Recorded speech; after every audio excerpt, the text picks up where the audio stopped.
Hey Unwrappers, Ollie here. Just before we get going with this week's show, a reminder, as it is that time of year again, mulled wine, mince pies, it is time to buy your loved ones a year's subscription to The Week magazine. You can treat yourself or others around you next year to a world of news, opinion, debate and fresh thinking every single week with The Week magazine. And you can save an extra £5 on gift subscriptions in our flash sale if you order by the 12th of December.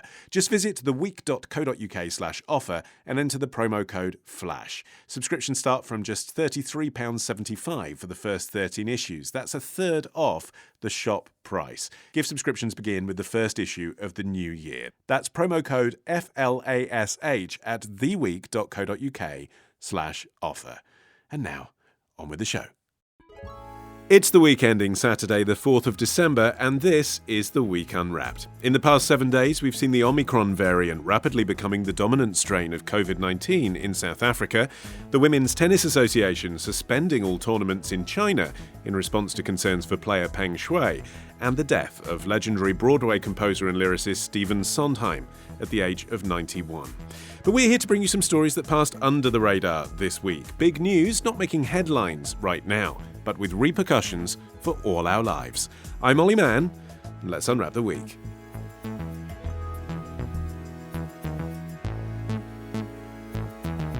And joining me today from Money Week, it is Executive Editor John Stepek. From the daily history podcast The Retrospectors, it's Arion McNicoll. And back for a second consecutive week, Mice of the World beware. He's bound to have a story which means even more experiments at your expense. It's science correspondent for The Economist, Alok. John, you are up first. What do you think this week should be remembered for? Would you cash in your crypto for one night in Bangkok? But with the outbreak of COVID-19, all revelry has been postponed indefinitely. And with this, the source of livelihood for most locals has dried up. The World is One News reporting on Thailand's COVID-related drop in tourism back in January. John, that was reflecting on 2020, but 2021 hasn't been much better, and now Thailand is coming up with a new way to attract some visitors back. Yeah, this week the head of Thailand's tourist authority, Yuthaisak Supasorn, has said that the country needs to become crypto positive. So what does that mean? Well, obviously tourism's a very important industry for Thailand, and before COVID it actually accounted for about 20% of GDP. So in 2019 they had 40 million tourists, and this year so far it's been fewer than 150,000. So there's a lot of damage being done. And one way that the tourist board is looking at doing this is to attract kind of wealthier tourists, and one of the groups they're now targeting are newly minted crypto millionaires. So the idea is that these people could come to Thailand and actually spend their crypto direct rather than having to convert it to baht or dollars or whatever. Okay, so would it be legal tender then in Thailand? Would it be taxable? Well, this is the kind of like tricky thing. So the kind of tourist board is talking to the regulator, and is talking to the kind of the big crypto exchange there and the central bank of Thailand. So they're looking at launching their own cryptocurrency, but it's not entirely clear what the precise kind of mechanism would be. But one thing that Supasorn said was that, these people have become wealthy from holding digital currencies, and they might want to use the wealth they've accrued. And what he said was if they can use their currencies here without having to exchange it or be faced with government taxes, then it would create convenience for them. So it does sound as if there's an element of tax-efficient treatment sort of like being put on the table there. And whether that'll actually come out in the wash is another matter. It sounds a bit, Alok, like the nations we were talking about last year on the show who took the opportunity of COVID to provide working visas. Come here and be in the sun, and you won't have to pay any tax, but you will have to pay us an amount when you get here to make up that tourist deficit. In other words, it is opportunistic. It's short term. It's not something we're necessarily going to see revolutionising things. What do you reckon? Yeah, I think Thailand's tourism industry is so huge, and it's one of the industries across the world that's had huge numbers of problems. And I think people are trying everything all over the world, anything to see what sticks, to try and restart this stuff. As you said in the intro, as new variants of the coronavirus come along and potentially close down air routes again, people are going to be a bit jumpy. Governments are sort of taking all sorts of precautions already. And John was sort of reaching for a way of saying it, but basically this is some sort of tax dodge, isn't it, for some people? And that's what it is. Let's be clear. I'm not a tax expert or a crypto expert, but I can see that if you're trying to encourage very rich people with lots of crypto, they're the kind of libertarian types who want to be sort of stateless and go anywhere they can. And this is more attractive than building your own island out of a raft. Well, exactly. And Thailand's a very nice place, right? It's a beautiful place to be. And, I'm sure that, without the virus and everything, it would be a wonderful place to spend a long time. And it's better than sort of spending it in a small flat in San Francisco, which you can't quite afford, right? And so I totally see why they're doing it. I mean, I think the issues as well as the sort of digital currency and sort of monetary sort of issues, it is also, if you encourage a load of people to turn up on your doorstep, are you potentially transmitting virus around as well? I don't know how much the Tourism Board of Thailand are going to be thinking about this. They certainly don't want to become another cluster or another place where people ban flights because new variants turn up. I mean, it's really, there's so many dimensions to something like this. And Arion, practically, if you're not transferring your crypto into baht or dollars before you spend it, then you're not buying coffee. You're probably not even buying dinner. You're possibly not even buying a hotel room. Like, it's not worth it, is it? Unless you're buying a house. You're not going to stand around and wait for an internet connection and wait for the person to understand what you're trying to buy with your crypto. This is trying to encourage people to make big purchases. Yeah, I mean, I think one of the issues with, Bitcoin and crypto in general is that it's a type of currency that's actually quite hard to use. It's a bit of a faff. It's quite, it's complicated to even buy a cup of coffee, as you say. So, if you can incentivize people to come over and have a holiday or even buy a home, which you then legally own without having to convert your crypto back to US dollars or even Thai baht, then suddenly it becomes an even more useful thing for people to own. And those people who might be sitting on the fence about whether to get involved in crypto or not might now be thinking, oh, wait, there are ways that I can practically deploy this. But we don't know it's actually happening, do we, John? It seems to me like a bit of a press release, this.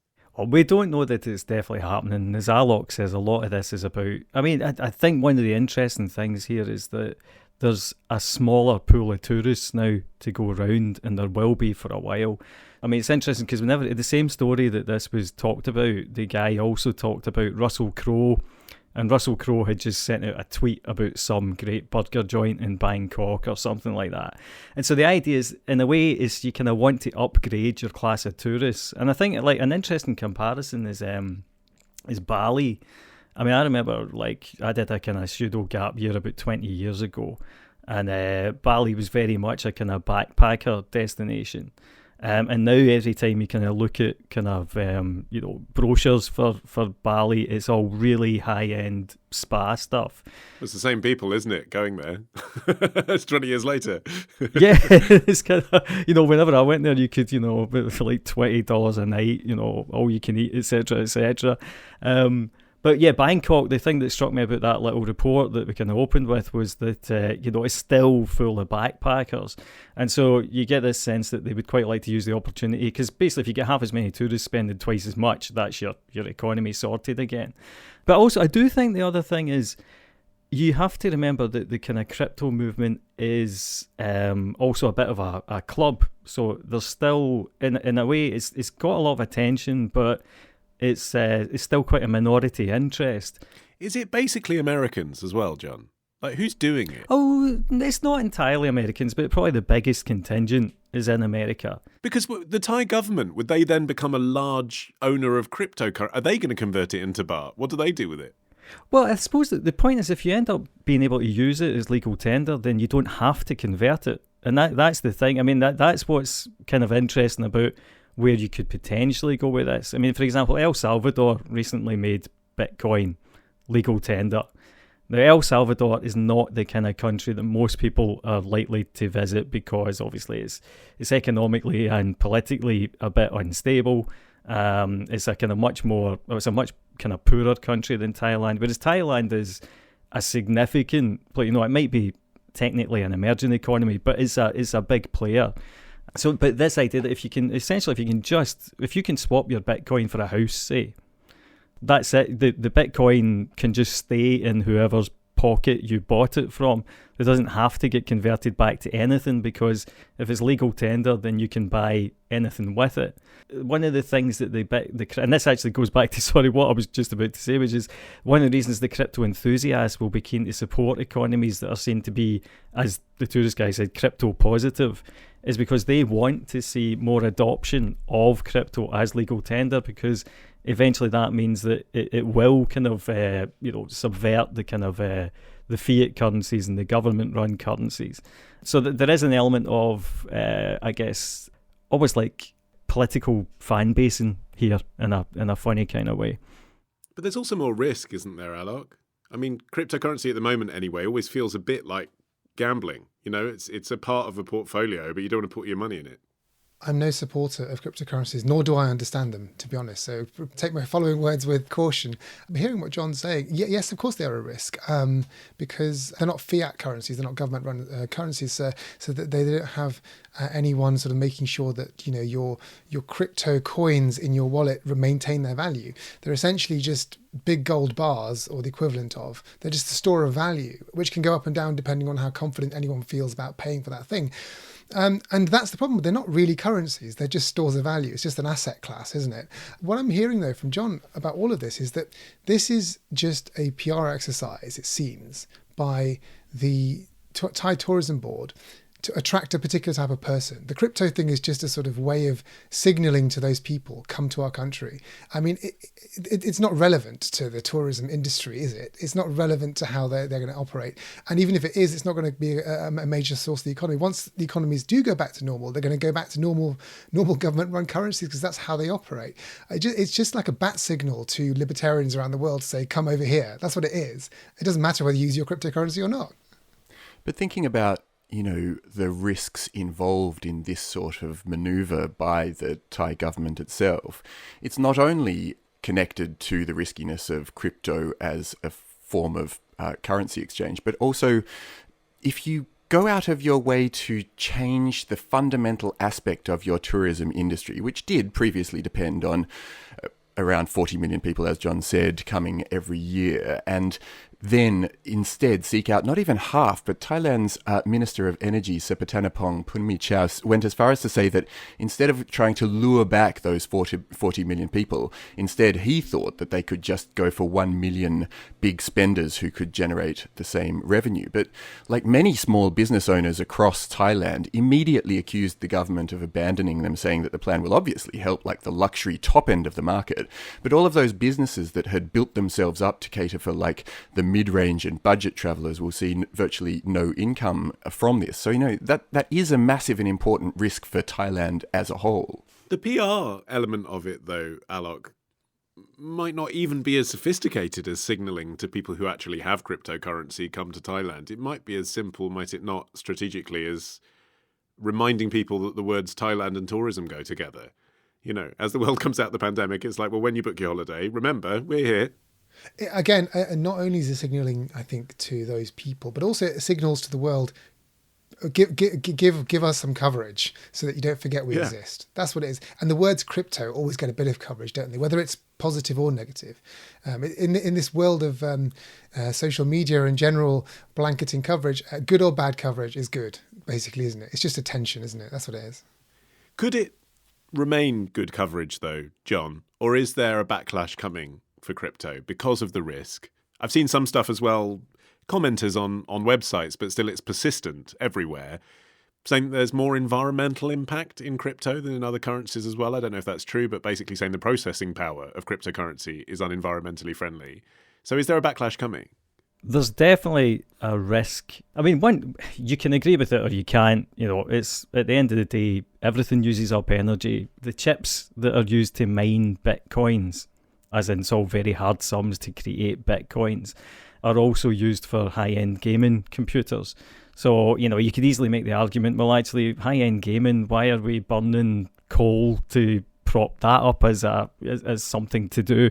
I mean, I would argue, yeah, I like it. I enjoy gaming. It's good fun. But so my point is, it's hard to dismiss anything specific as being a waste of energy, as long as people are interested in it. But you're right.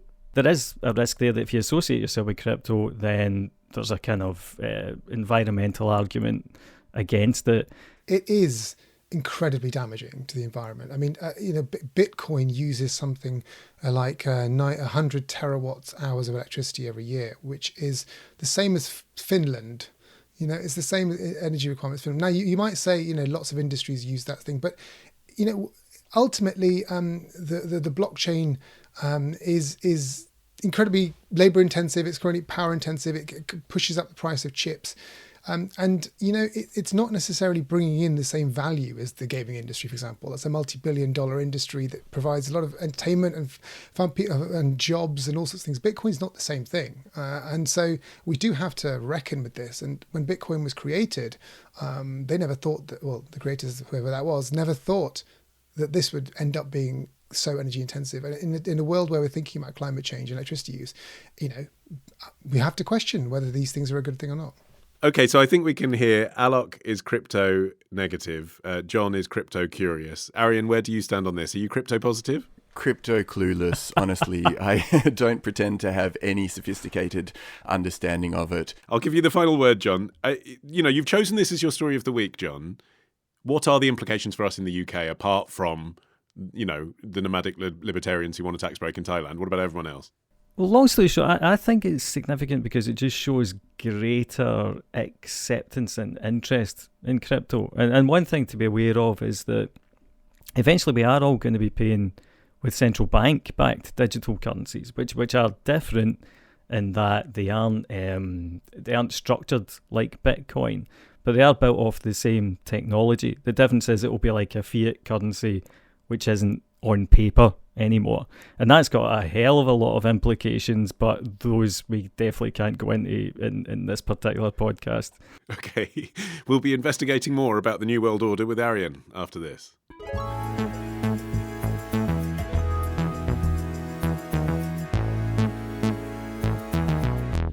Arion, what do you think this week should be remembered for? This week, Barbados called time on an historically rum deal. From the darkest days of our past and the appalling atrocity of slavery, which forever stains our history, the people of this island forged their path with extraordinary fortitude.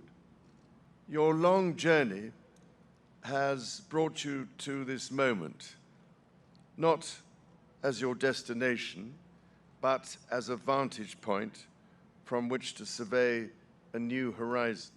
HRH Prince Charles speaking in National Heroes Square in Barbados on Monday. At Arion, the transition ceremony. What was that? What happened? Yeah, so at midnight on Monday, Barbados transitioned from being a Commonwealth realm to being a republic. It's now the newest republic in the world. And even though the country gained its independence from Britain back in 1966, the country's Prime Minister, Mia Mottley, still described this latest move as being a seminal moment that really announces Barbados leaving behind its colonial past. And there was a ceremony that we were just hearing a bit of in the capital of Bridgetown that was attended by notable figures including Rihanna, the Barbadian singer, and somewhat controversially, actually, Prince Charles, who we were just listening to, plus the inaugural president, Sandra Mason, who's now replaced the Queen as the country's head of state. Okay, so I know you used the word Commonwealth there. You said they'd left the Commonwealth realm, but they haven't left the Commonwealth. So what's the thing?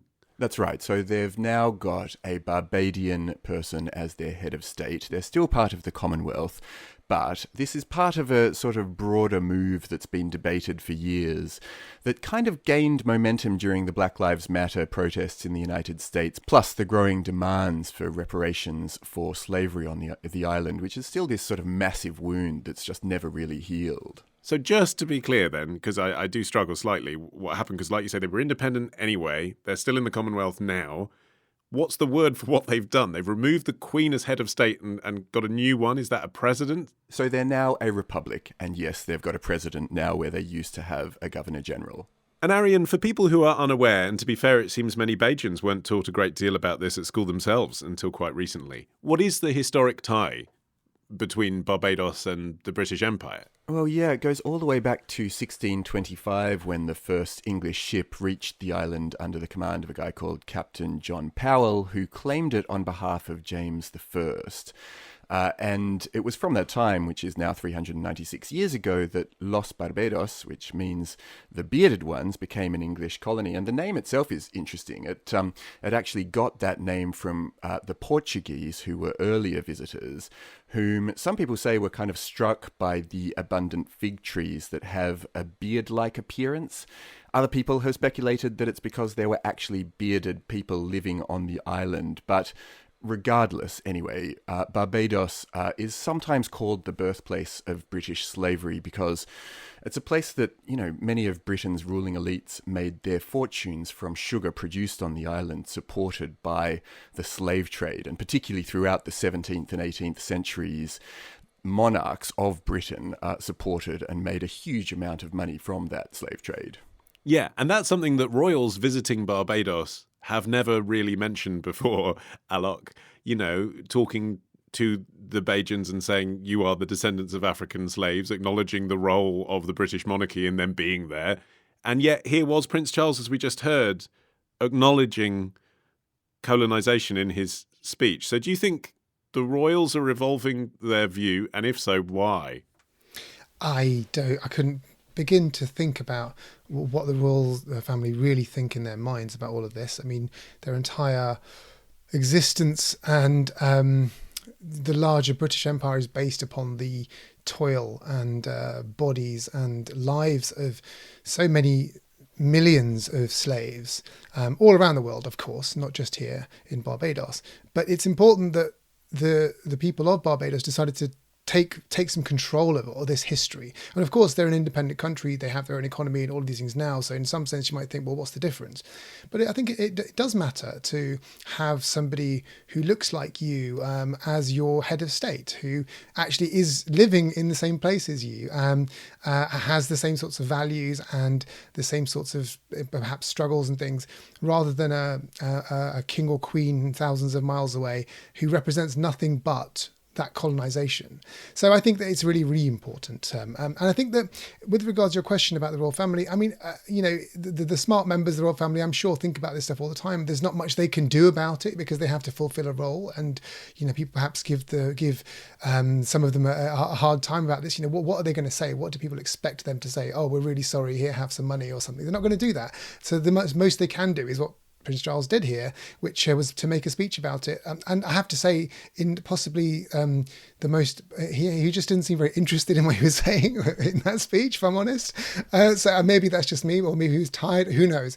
But I mean, it's not the most rousing speech, is it? So I'm not going to give lots of credit to the royal family, and good luck and respect to them. But they're gone, and Barbados has a good, I'm sure, a very happy future managing themselves. Well, I mean, to answer my own question, John, I would say that it's them trying to reposition the Commonwealth to the countries that still have the Queen as their head of state, to say we are aware of this issue, we can evolve with you, particularly through Charles and particularly William. And, you can relate to us because we understand your issues. That's what they're trying to do, isn't it? I mean, there is that. I mean, there's also, at the end of the day, I struggle to see why most countries should, it's going to sound terrible, but, why be part of the Commonwealth? I mean, I do think the royal family should be, engaging and kind of welcoming, but equally, this is basically about what the countries themselves want to do at this point. I mean, like Australia, kind of like every so often has a punt at kind of saying, oh, look, let's get rid of the Queen as the monarch. And usually they keep her because at the end of the day, more people are happy enough with the status quo than aren't. Every time they keep her, to be You're sorry, yes, of course. Every time they keep her. So I don't think anyone's kind of forcing anyone to stay put. It sort of feels to me like one of those things that, on the one hand, is very important, and on the other hand, to the lives of most people on the ground, both in Britain and in most of these countries on a day-to-day basis, it's not actually that significant. As in, it's not a kind of a life-changing thing. And I agree with Alok. I actually think it's really important for people to have a sense of being in charge of their own destiny at a psychological level. In practical terms, in terms of the Barbadian economy, for example, I don't think it's going to make a huge difference one way or the other. In terms of the way the royal family's positioning themselves, I think they're positioning themselves in the only way that they can, which is, at the end of the day, they're figureheads. They don't actually have any useful power. So all they should be doing is kind of going along with what the members of the Commonwealth actually want. And in terms of Barbados and their economy, Arion, there was a point, it seems, where there was concern that if they were to lose the Queen, that would send the wrong signal, particularly to Brits, who are their biggest tourist contingent, that they're not a country you want to visit anymore. Maybe they're not so secure. Look what happened to the Dominican Republic when they tried this, etc., etc. And as you mentioned, it appears that really it was Black Lives Matter that sort of provided the groundswell of momentum behind this, and those concerns have dissipated somewhat. Yes, and I think that issue of how heavily a tourist-based economy Barbados is definitely ties into this whole business of what's going on now. And some critics have said that the whole matter of the country becoming a republic was slightly rushed through by the government, who really wanted to take attention away from what was quite a difficult time for the island through the pandemic. And I read in CNN an interview with Ronnie Yearwood, who's an activist and lecturer of law at the Cave Hill campus in Barbados. And he said while he supports the declaration of a republic, he also feels like robbed of an opportunity to have my beautiful moment, he said. And he was criticising the process as having been badly managed and rushed, with the government simply deciding on the type of republic that they wanted rather than asking the voters what they wanted. And I think that is significant, particularly at key moments in a country's history like this. And just quickly to pick up on John's point about Australia as the Australian on this particular show, usually actually if you ask Australians whether they want to be a republic or not, and this isn't true universally, but in most polls Australians return the result that they do by about 60% to 40%. And the reason why it was complicated at the last asking in 1999 was that our then fiercely pro-monarchist Prime Minister John Howard really campaigned to... He just muddied the waters, actually, is what he did, by suggesting a particular type of republic to the people rather than asking the question blankly, do you want to be a republic, yes or no? So, and I think that's probably a thing that is going to happen if you think that there's going to be momentum towards republics across the Commonwealth, and there is some concern among those people who want to maintain the Commonwealth that Jamaica is next in line, that broadly people do want the kind of self-determination and familiar-looking figurehead that Alok was talking about. Well, let's go there then, because, that is the concern or hope, depending on which side you come at this. That Jamaica is possibly next, but the big threat for the royal family would be Australia and Canada, wouldn't it? And that there is momentum towards that. Yeah, it's a big thing to do, isn't it? In Australia and Canada, the support seems to be pretty much on a knife edge. So there's campaigning to be done, and I don't think it's a foregone conclusion in either place. And those countries are also major economies with other concerns, to be honest, and kind of don't need the distractions of all of this. But so maybe it's not such a big issue there. Whereas in Barbados, with those specific histories in that place, there was a really strong, I think, identity issue going on. Whereas in Canada and Australia, there isn't. I think that the thing about the Commonwealth is you've got to ask what it's for. What's the point of it? When it was set up at the end of the British Empire, it was basically a way of saying, yes, we used to own all these countries and now we don't. And they're still friends with us. Don't worry, they're all happy. Well, of course, they're not happy. They've got their own things they want to do. And now, more than half a century later, it's not up to Britain to decide what these countries want to do. It's up to Britain to persuade them to stay within this club for exactly what reason? We're not sure yet. It might be advantageous, for example, to have a club of countries that treat each other well economically or have trade alliances or something, but you can do that in other fora now. And the only reason I think it exists really is the Queen is particularly keen on it. And, that's perhaps a good reason for it, or perhaps not. But, it is fraying at the edges. And I suppose the reason that Prince Charles was there at this ceremony acknowledging those things was because, as John said, he has no choice. You have to acknowledge this history. It's just not quite enough yet. I mean, the job of persuading, especially countries with histories of slavery, to stay within the Commonwealth is going to get harder and harder for the royal family unless they really do some penance of some sort, or acknowledge something much more serious than just, oh, it happened and will you still be friends with us? And the other reason perhaps that it hasn't all diluted itself down until this point, John, is because the Queen is still alive and there's a lot of respect for the Queen. It seems to me that one of the things that's happening is she's lived so long, actually, that a lot of the people that had that respect for the Queen are themselves now dead. And so the Queen is still here, but all the people that wanted to pay due to her and might have waited 20 years to have this conversation are saying, let's just do this now. I think that's a good point. I also think that, say this as sensitively as possible, is obviously the Queen is coming to the end of her life one way or the other. And I think that a lot of people will understand that, are looking ahead possibly and thinking, well, because a lot of people in this country are basically fine with the monarchy because they're fine with the Queen. That's one reason why it doesn't kind of start, like some people are ardent kind of Republicans here, but the vast majority of people kind of just don't really feel that strongly either way, and the Queen seems all right and she doesn't cause any problems and she's quite a nice kind of figurehead to have. But when you replace them with somebody different, then, are we all going to feel as kind of positive about it? Okay, Alok, you'll be up next after this.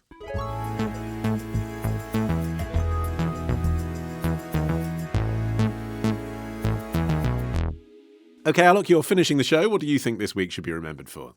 Body parts made to order. It feels fantastic.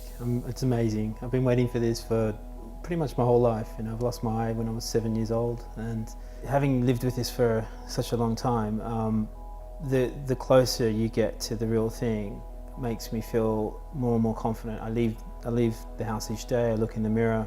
If I can't spot the difference, I know other people won't spot the difference. NHS patient Steve Verez speaking to On Demand News. Alok, what's the story?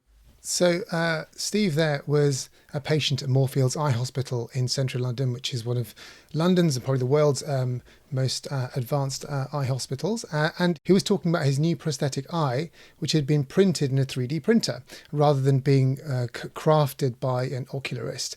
And so the idea is that 3D printed eyes are much more realistic. They're much more clearly defined. They've got three-dimensional depth to the pupil. And they're easy to make. In this case, Steve's skull was scanned by laser scanners, and then in a couple of hours, this 3D printed eye was made in a printer in Germany, and then it was finished off by an artist, essentially, just to sort of give it the final polish. And compare that to a traditional way of making prosthetic eyes, which takes a very, very unpleasant method where what you have to do is you have to create a mold of the eye socket, which is very invasive. And, for children, that's really, really horrible. They need a general anesthetic sometimes to sort of keep them still for that long. And then it takes 6 weeks to make by hand. And so the idea is that this 3D printed eye is much easier to make. It's much better and can be much more customized. Of course, you could have different colors of these eyes. You could have whatever you like. And it just is another example of a very slow emergence of 3D printing into medicine, which is really, really revolutionizing it. Yeah, and it does look amazing. And we should say, John, we've just all seen the YouTube video. And you the first time I saw it, I couldn't even, you do that thing. You're like, which one is it? Which one's the implant? And I couldn't even tell. They do both look very well matched. But aesthetically, so do prosthetic eyes. So really the saving is in terms of expediency and cost, and perhaps in avoiding some of that invasiveness. Do you think we're going to see this being rolled out to other prosthetics? Do you think it's going to become very common? What I find most interesting about this is that people are finally using 3D printing to care more about the aesthetics of prosthetics. There's the function, which is important. Clearly there are actually functional benefits to this because it's easier to scan and it's easier to fit. So there is a benefit in those terms. But also clearly the chap who got it done felt that it was much more realistic. He's talking about feeling more confident. The psychological benefit of that has to be massive. But they've already got, for example, 3D printed prosthetic arms and bionic kind of limbs.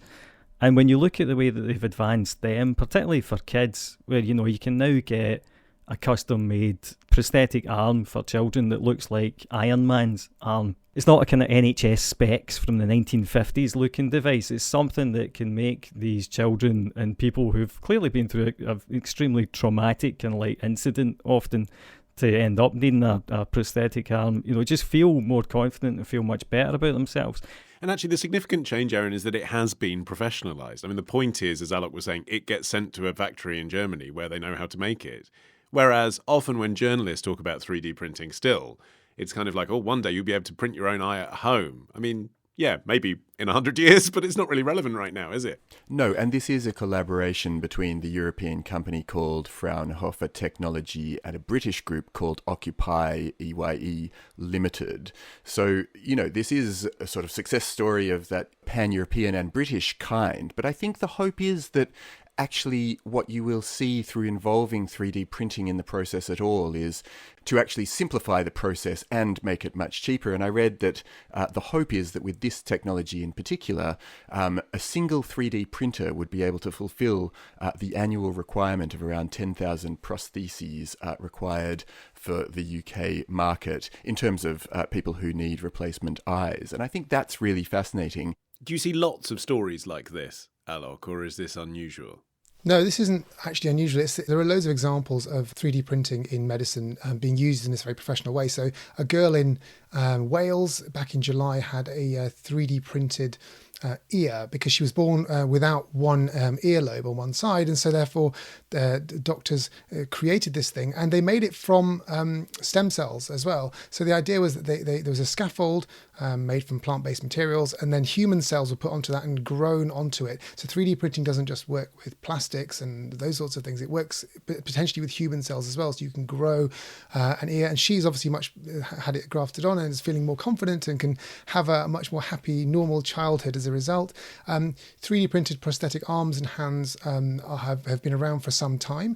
And the interesting and great thing about it is, as well as the cost and the ability to sort of get them out to large parts of the world without huge amounts of training, is that you can kind of have essentially a catalogue of different designs of these things are online. And then someone who wants a particular hand design or an arm design or an ear design can just download it and put it into their 3D printer wherever they are in the world. You don't need an expert to design it from scratch. And the National Institutes of Health in the US has essentially an iTunes page kind of thing for all different body parts.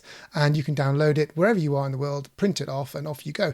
And it requires a lot less infrastructure than traditional prosthetists.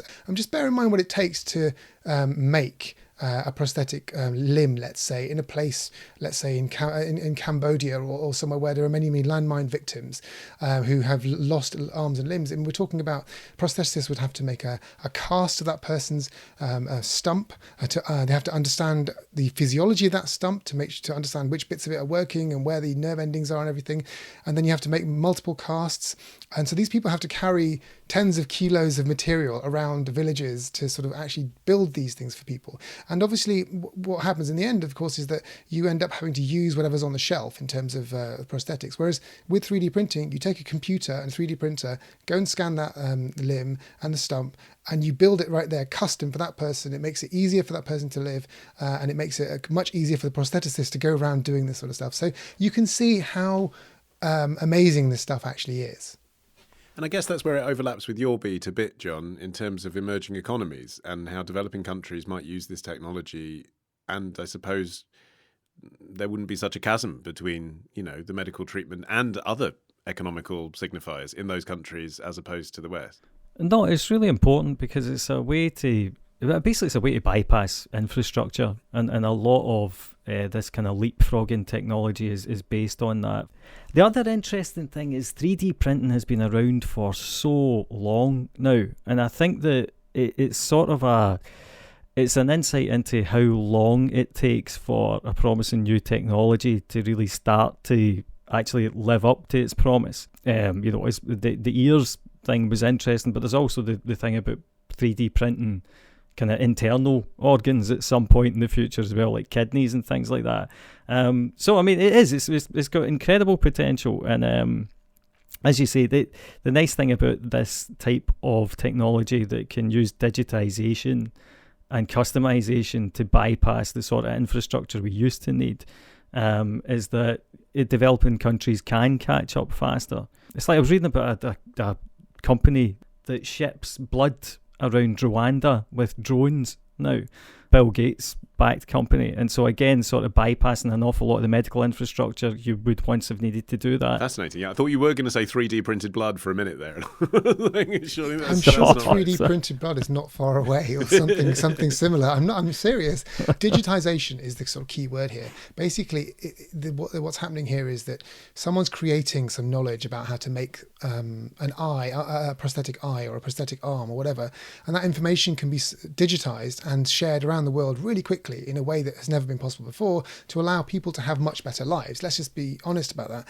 And you'll see digitalization in so many other sectors of life coming along. You'll see digital food, and what I mean by that is 3D printers making food and cooking food even. I've seen examples of that in labs in the States already. It's amazing. You can just basically plug in a program and it will make you a chicken burger or something. Or these things are tiny canapes, basically. This is the problem, isn't it, Arion? This is like Alok can't help himself. We're falling into the trap. My point That's is not going to happen. My point is that this stuff is possible. And so where it ends up in terms of the real world, we don't know. But the point is that no one knew where 3D printing was going to go before. And the more important point is that you can turn everything into information and share it and allow people who wouldn't otherwise have access to things, to have access to good quality things really quickly. And yes, I have seen a 3D food printer. It's not a big thing, but you can cook, and you can cook food with lasers. You can do it.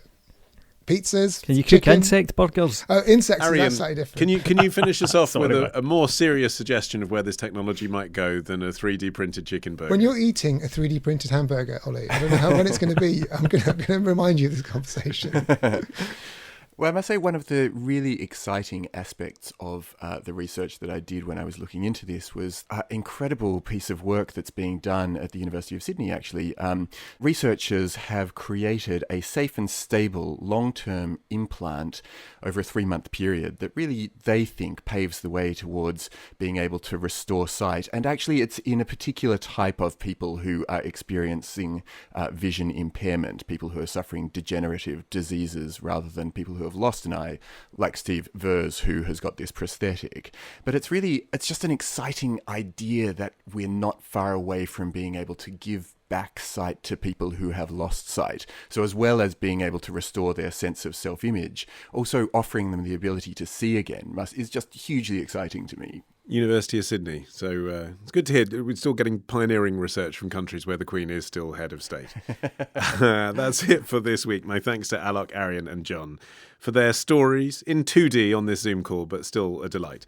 Remember, you can follow this show for free and get every episode as soon as it's released. Just search for The Week Unwrapped wherever you get your podcasts. And if you found us today via a Spotify playlist, do now tap Go to Podcast and then tap Follow, and you'll get us every week. I've been Olly Mann. Our music is by Tom Morby, the producer Sophie King at Rethink Audio. And until we meet again to unwrap next week, bye-bye.